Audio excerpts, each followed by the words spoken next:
जरा रुकिए। आजकल की भागदौड़ में कहीं आप भी तो फास्ट फूड और भागदौड़ के चक्कर में अपनी पेट की सेहत को तो नहीं भूल रहे? तो ये वीडियो आपके लिए ही है। आज हम आपको मिलवा रहे हैं मशहूर गैस्ट्रोएंटरोलॉजिस्ट डॉक्टर मानिक शर्मा से।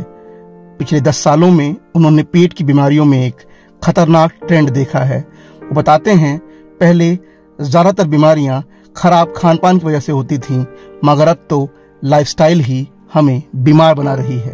मेरा नाम डॉक्टर मानिक शर्मा है। मैं जेपी हॉस्पिटल में पिछले कई सालों से एक गैस्ट्रोएंटरोलॉजिस्ट के पद पर हूँ। पिछले 10 वर्षों में जो हम लोग देख रहे हैं कि बीमारियों में एक नए तरह का ट्रेंड दिखता है। पहले जो बीमारियां थी ज़्यादातर इन्फेक्शियस डिजीज हुआ करती थी, इन्फेक्शन रिलेटेड होती थी, क्योंकि हमारा इन्फेक्शन का कारण बहुत सारे थे और उनको हम दूर नहीं कर पा रहे थे। पर अब हम लोग जो ज़्यादा देख रहे हैं वो लाइफस्टाइल रिलेटेड बीमारियां देख रहे हैं।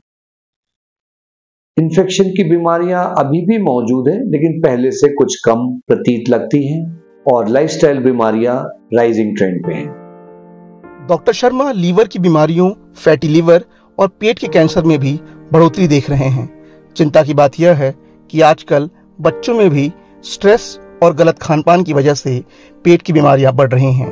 वो कहते हैं, अक्सर हम छोटी मोटी पेट की परेशानियों को नजरअंदाज कर देते हैं, जो बाद में बड़ा रूप ले लेती हैं, और ये सिर्फ बड़ों की ही समस्या नहीं है। बहुत सारी लिवर रिलेटेड बीमारियां भी हम लोग देख रहे हैं, जिनमें मुख्यतः हेपेटाइटिस और फैटी लिवर डिजीजेस दिखाई देने लगी हैं। इन बीमारियों के अलावा काफी कुछ कैंसर के केसेस, जो कि पेट के, कोलन के या पैंक्रियास के भी हम लोग काफी मात्रा में देखते हैं।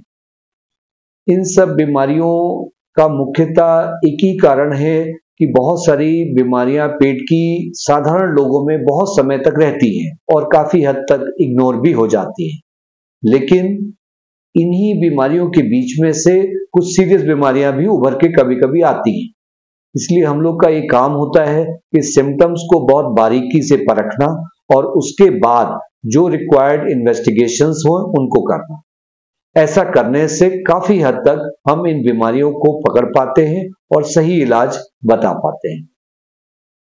इन्हीं सब बीमारियों के बीच में काफी कुछ बीमारियां अब हम लोग बच्चों में भी देखने लगे हैं, क्योंकि बच्चों में भी पेट की बीमारियां अब नए तरह से उभर के आ रही हैं, क्योंकि इसमें मुख्यतः स्ट्रेस और लाइफस्टाइल इंक्लूडेड है। डॉक्टर शर्मा सिर्फ इलाज ही नहीं करते, बल्कि रिसर्च में भी आगे हैं।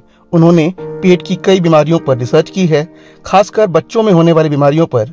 उनकी इस काबिलियत को सम्मान भी मिला है। हाल ही में उन्हें यंग इन्वेस्टिगेटर अवार्ड से नवाजा गया है। हम लोगों ने गैस्ट्रोलॉजी में बहुत सी डिजीजेस पर रिसर्च किया है, जिसमें मेरा मुख्यतः इंटरेस्ट पैंक्रेटिक डिजीजेस में रहा है। पैंक्रेटिक डिजीजेस में भी हम लोग 2 तरह की बीमारियां देखते हैं। एक होती है एक्यूट डिजीजेस, जो सडन आ जाती हैं, और कुछ क्रॉनिक। मेरा मुख्यतः इंटरेस्ट एक्यूट पैंक्रेटाइटिस में रहा है और उस पर मैंने काफी रिसर्च भी किया है। उसके हम लोग ने पेपर्स भी पब्लिश किए हैं और वो काफी सराहा भी गया है। इनिशियली मैंने 2 बार यंग इन्वेस्टिगेटर अवार्ड मिला है, जिसको हमारे department of science and technology ने भी हम लोग को दिया है। ये अवार्ड्स हम लोग ने देश में भी पाए हैं और विदेशों में भी पाए हैं। इन अवार्ड्स के अलावा बहुत सारे हम लोगों को रिसर्च रिलेटेड भी अवार्ड्स मिले हैं, जिसमें हम लोग को एडिटोरियल बोर्ड में शामिल होने के लिए मुख्यतः आमंत्रित किया गया है। लोकल 18 के लिए नोएडा से सुमित राजपूत की रिपोर्ट।